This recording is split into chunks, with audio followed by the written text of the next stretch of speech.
Episode का and घिसा पिटा था। वही जो 4-5 दिन से चल रहा है, जो मुझे बिल्कुल पसंद नहीं है पंड्या स्टोर का। अमरीश भाई साहब का नौकरी ना करने के लिए नताशा को बोलना, नताशा का ये बोलना कि मुझे नौकरी करनी होगी दावा के लिए। पर इंटरेस्टिंग बात ये है कि नताशा चलती हुई बिना टूटी हुई चंपल पहन के सड़क पे चलती हुई आई। धवल ने उसकी गाड़ी रोकी, मतलब उसको रोका। अब धवल ने सोचा कि इसके पास पैसे हैं ही नहीं चंपल खरीदने की और मेरे से पैसे लेगी नहीं। चुपके से उसके पर्स में पैसे डाले, थोड़ा सा रोमांस हुआ। फिर नताशा घर पहुंची तो वहां पे शीश और मिट्टू बता रहे थे बात बात तक बात चल रही है, वो वाली बात नहीं है। बोला कंफर्म ना, वो वाली बात नहीं है ना। पर इतने में चीकू उस लड़की को घर पे लेके आ गया। बोला तुम तो बोल रहे थे अभी तक नामचीन बातचीत हेलो हाय चल रहा है, ये तो सीधा घर पे लेके आ गया। फिर दामा को सपना आया कि चीकू दूल्हा बन गया है, ये दुल्हन है, दोनों जोड़े में आ रहे हैं घर पे। और दामा की कुर्सी पकड़ के वो लड़की दामा को घर से बाहर निकाल दी कि बूढ़ी औरत की जरूरत नहीं है, निकल जा मेरे घर से। फिर चीकू और मुंह पे दरवाजा बंद कर देता है। मतलब ऐसे ऐसे सपने आए लड़की को देख के। फिर भी दामा ने वेलकम किया। चीकू ने बोला ये थोड़ी सी लाचार थी, उसका कोई नहीं है, तो डॉक्टर ने बोला इसके पास में कोई ना कोई होना चाहिए देखभाल के लिए, तो मैं ले आया। मैं इसको घर पे रख सकता हूँ ना?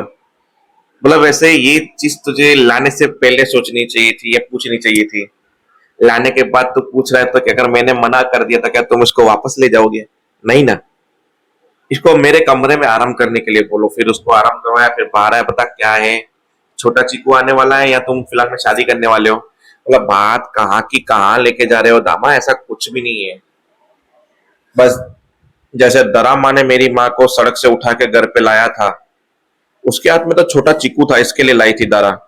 इसके हाथ में भी यहाँ पेट में चीकू है क्या, छोटा वाला? मैं एक्सेप्ट करने के लिए रेडी हूँ, परदादी बनने के लिए। बोला दामा रिलैक्स, मैं बेसहारा की मदद कर रहा हूँ। ठीक है तूने बोल दिया, मैंने मान लिया। इतने में नताशा वहां पे पहुंचती है घर पे। बोला क्यों टेंशन में, तुझे एक काम बोला था वो हुआ तेरे से?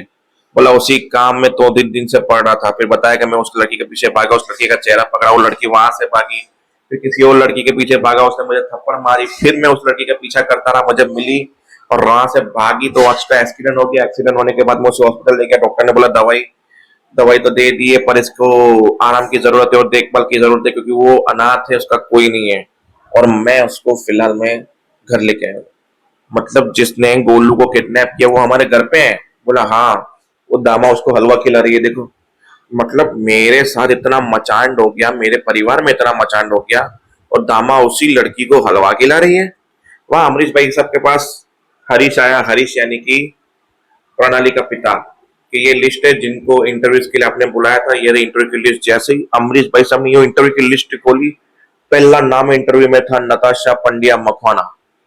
अमरीश भाई साहब शौक है, पर इतने में फोन आ गया कि भाई गोलू की स्कूल 2 घंटे जल्दी छूट गई, सबके पेरेंट्स लेने आ गए। मैं कब से हेतल को फोन लगाने की कोशिश कर रही हूँ पर उठा नहीं रही आपकी वाइफ फोन, तो प्लीज आप अपने बच्चे को लेने आ जाओ, वो 2 घंटे से स्कूल में अकेला बैठा हुआ है।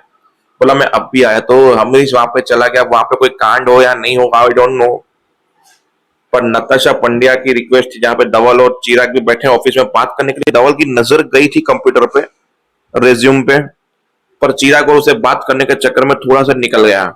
पर नताशा पंड्या की रिक्वेस्ट आई है मखवानास में काम करने के लिए। तो देखते हैं अब इस नौकरी का कांड क्या हद तक जाएगा। और नताशा को पता चल चुका है कि वो लड़की मेरे ही खानदान में, मतलब मेरे ही घर में बैठी हुई है। अब उसका सच तो पूरा अलग ही है। तो देखते हैं आगे होता क्या है। जय हिंद।